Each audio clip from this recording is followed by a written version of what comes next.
the part of Trump's speech that really got to me is he called Joe Biden a communist. He said Joe Biden was a fucking communist. And let me tell you guys something. If you guys think that Joe fucking Biden is a communist, then you obviously don't know anything about politics, man. Like, I question what you know about politics, or if you're just going with whatever narrative that you hear on whoever it is that you follow. You know what I mean? You're not doing any research, and you're not looking for context, and you're not looking for facts. Because if you think that Joe Biden, if you think this guy right here is a communist, then, I mean, there's just some people you can't help, man. There's some people you can't talk to, you know what I mean? There's some people you're never going to convince. So, look, man, keep calling Joe Biden a radical, right? And just keep doing it, because it's such a failing message. Because, if you're more of a left-leaning voter, you know what I mean? If you're more of a progressive voter, take myself, for example. Anytime you hear that, man, and I've talked about it here on the show, like, anytime you hear this whole narrative that Joe Biden, look at, he's being the most radical president of all time. Like, really? Show me where he's being the most radical president of all time. You know what I mean? Like, is he ending the wars? No. In fact, he's re-engaging with the Middle Eastern countries. You know what I mean? He's back, we're back to making deals with the Saudis. We're back to, ordering drone strikes in the Middle East. He just launched a drone strike in Syria. You know what I mean? And now it's been confirmed that 22 people died. Who these 22 people were, we don't know. They say, oh, this was a targeted attack. We were, retaliating for them, attacking us. So we got to attack them back. And, we got to give them a receipt for it. And, it's just the way it goes in war. And it's just like, or, we could just not be there. We could just leave. Like, what are we still doing in these countries? Like, 9/11 was literally 20 years ago now. You know what I mean? And dude, like, there's people fighting these wars that weren't even alive when 9/11 happened. It's the craziest thing, man. Like, have you guys seen this? I'm sure some of you guys have seen this report. There's, soldiers, being shipped off now, 18-year-olds being shipped off now that don't even remember 9/11. And they're going out to the Middle East to fight these wars.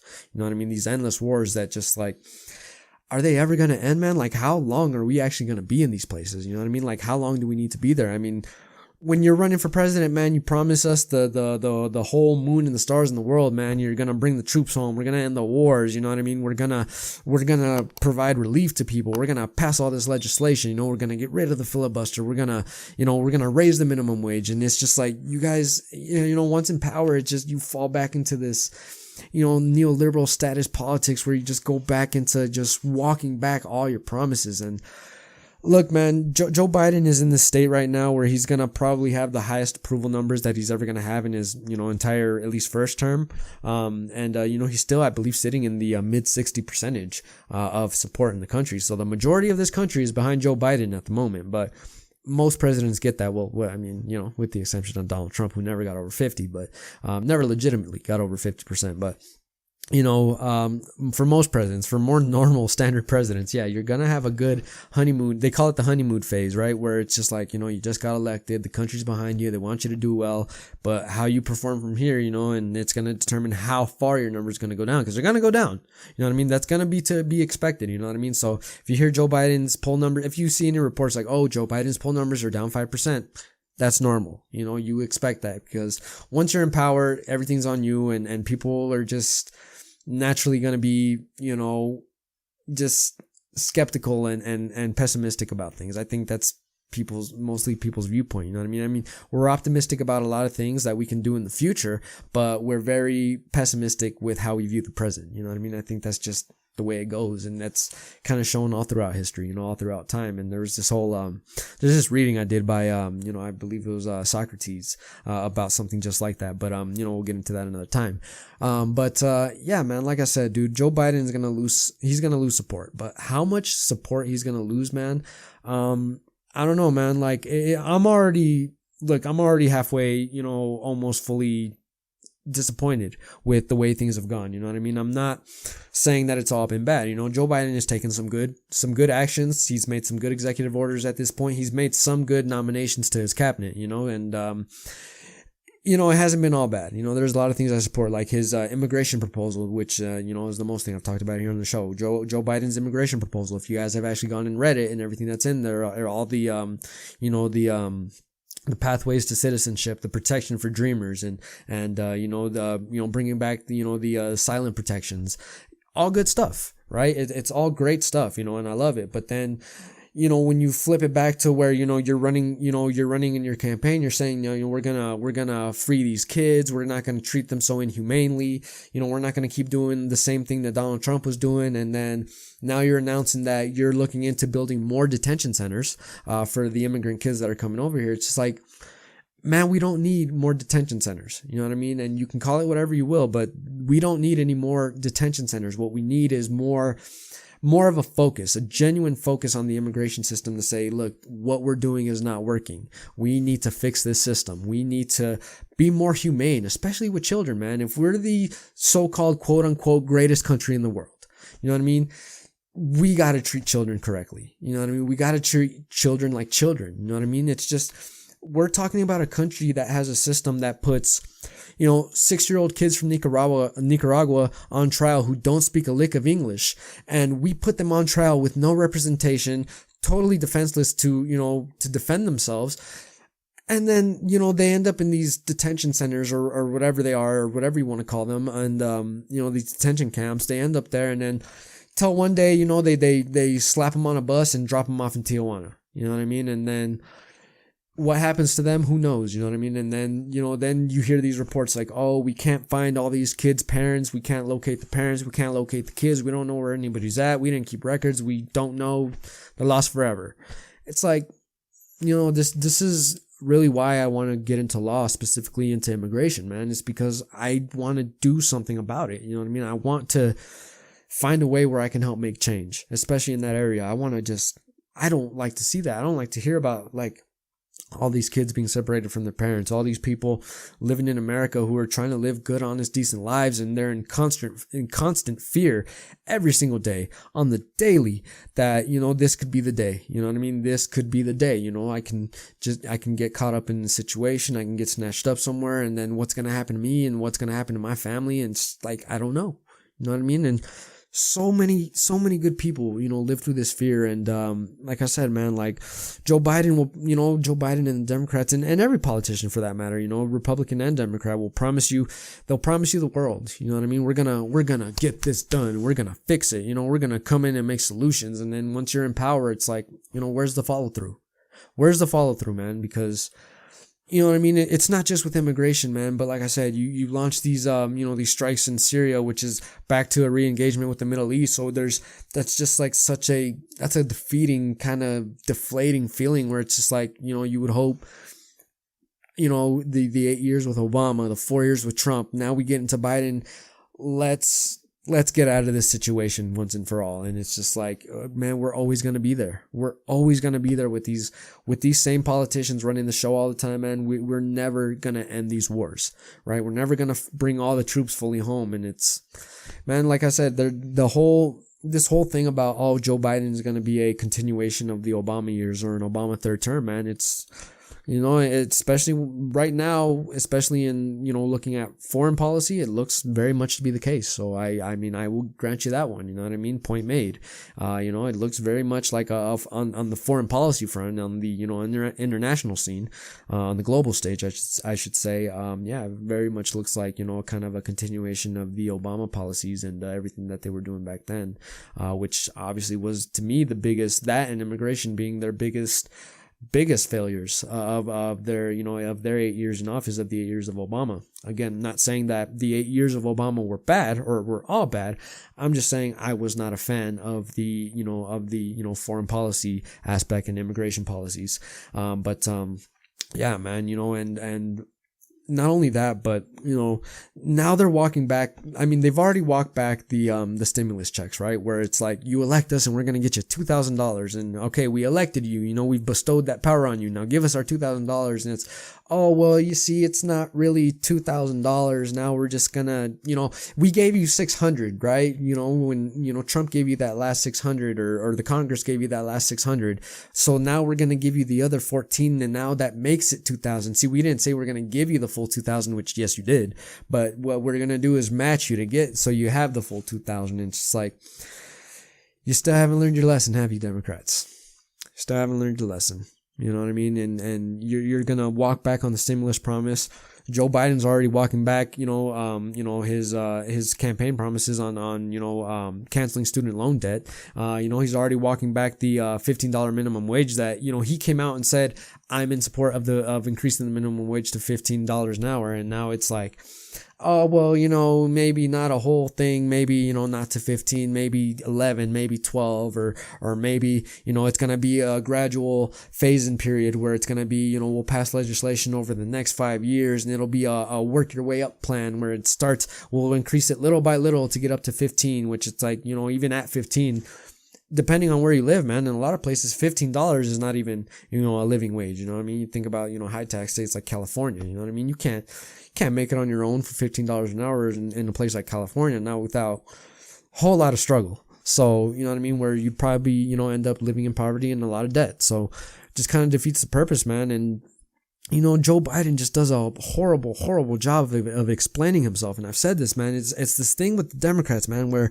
look, their policies are so much fucking better than conservatives and Republicans. The Democrats and the liberals have way better policy, in my opinion. But, they have horrible politicians who don't know how to go out there and explain their position. There's not a lot of Obamas. There's not a lot of smooth talkers like that can go out there and deliver a fucking message.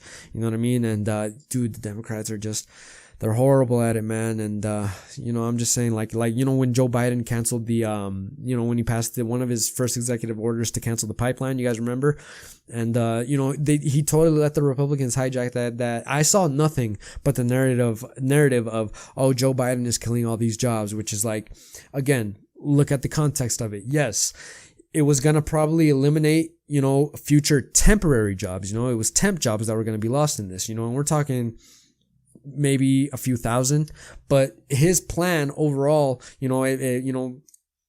top economic researchers have looked at the Biden, his climate plan and said that, if we follow through on it, he can create millions and millions of high paying full-time jobs, not temporary jobs, like real fucking jobs, that pay well and move us away from our dependence on, on oil. So, when do you hear the Democrats go out there and say, like, yes, you know what I mean? We're gonna, what we're doing is gonna affect this little section of jobs, but what we're doing over here is just gonna be so much better, so stick with us and stick with the plan. This is what we got going on and this is what we're gonna do. Like, you never hear that. You just kind of stay quiet and stay off to the corner and then just let the Republicans portray any picture that they want. And it's like, once you put it out there, man, once you put it into the ether and once people start to hear it, now it's just like, nobody knows what I just said. Nobody knows the full context of what Joe Biden could do. They're just stuck in like, oh, well, I saw on the news that, Joe Biden took away all these people's jobs. So they took her jobs.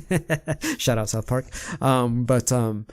Yeah, man, like, dude, the Democrats need to know how to go out there and fight and explain themselves. You know what I mean? They need to go push their policies, because if they go line by line and say this, I support this, I support this, I support this, most of America is going to back you. Most of the people are going to be with you because, let's take it line by line on which area, you know what I mean? Everybody, the majority of the country supports the liberal policy agenda on almost everything.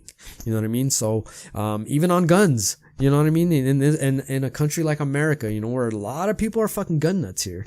You know what I mean? Like, even on guns, the majority of the people side with the Democrats. So they need to learn how to just, flex their muscle. They need to know how to use their fucking power, man. And right now they're doing a pretty piss poor job of it, as far as I'm concerned. And, look, man, like I've said before, dude, I voted for Biden. Yes, I absolutely did. You know what I mean? Like, I am still happy with my vote because, part of that vote was to get Donald Trump out of office, which, look, I wanted Donald Trump to lose. I'll full on admit it. I ain't ashamed to admit it. I wanted Trump to lose. I'm glad that he lost. I'm glad that he's out. I'm glad that he's not making decisions. I'm glad he's not in the chair. You know what I mean? I'm glad he doesn't have the nuke codes anymore. But, you know what I mean? Just because I voted for Biden, that does not mean that the Democrats, get off scot-free. Like, the Democrats do not get a pass from me. You know what I'm saying? Like, they don't get a pass. I'm not going to let them slide with, doing the same exact things that I was just complaining about, with Donald Trump for what he was doing. You know what I mean? You don't get a pass just because you're on home team and I voted for you guys. You know what I mean? If you guys are going to do this same exact, same basic bullshit that I was just literally complaining months ago about with Donald Trump, then, I'm going to complain about it equally as you guys. And I'll just tell you like this, man, like, obviously I have zero faith in Republicans right now to get anything done. I got zero faith that they're going to do anything that's right for the American people, or for the working class people, I should say. You know what I mean? The people who you should be, fighting for the most. No faith in the Republicans. I don't think they'll ever get their act together.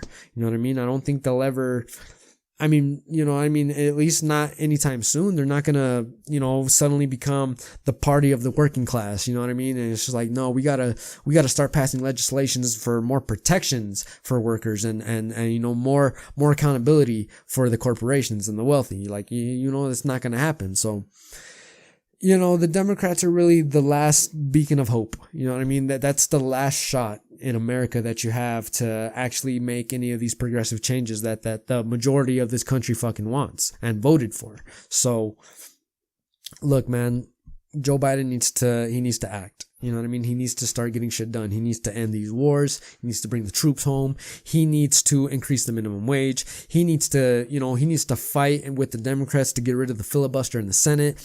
They need to stop fucking catering to the Republicans and bend to the whim of whatever their argument is, where it's just like, when those guys are in power, right? I've talked about it here on the show. When the Republicans have the power, you know what I mean? They don't give a shit how the liberals feel. They don't give a shit about how the Democrats feel. They don't care about the other side of the argument. You know what I mean? They will pass whatever, harsh voter suppression bill, abortion restrictive bill, whatever it may be. And they do not care about the other side. I mean, they literally rush through a Supreme Court justice on the Supreme Court literally days out from an election where the majority of the country, polling was showing that the majority of the country was saying that decision should go to whoever wins the election. And mind you, this is the same exact thing that you did to Obama in his final year when he nominated Merrick Garland to the Supreme Court, and the majority controlled Senate blocked the nomination by not holding any confirmation hearings, refusing to speak to him, refusing to give him his confirmation, and it just kind of fell by the Democrats, just kind of let him have that one. And then Trump got in and ended up with three Supreme Court justices on the Supreme Court who are going to sit on that Supreme Court probably for the next, 30, 40, 50 years, if not longer. So, and these are the people that are going to make all the major decisions of how the country moves forward. And you think I'm supposed to have faith that they're going to do the right thing? When an immigration bill hits the Supreme Court, you think I'm going to be confident in its outcome? No, I'm going to be totally terrified, especially for, anybody that I know that is an immigrant and, is an undocumented immigrant and has that daily fear every day. That's totally frightening. You know what I mean? Because even if Biden does pass some kind of major legislation, if they were able to get it done, guess what? They can just challenge it in the Supreme Court. And what's going to happen there?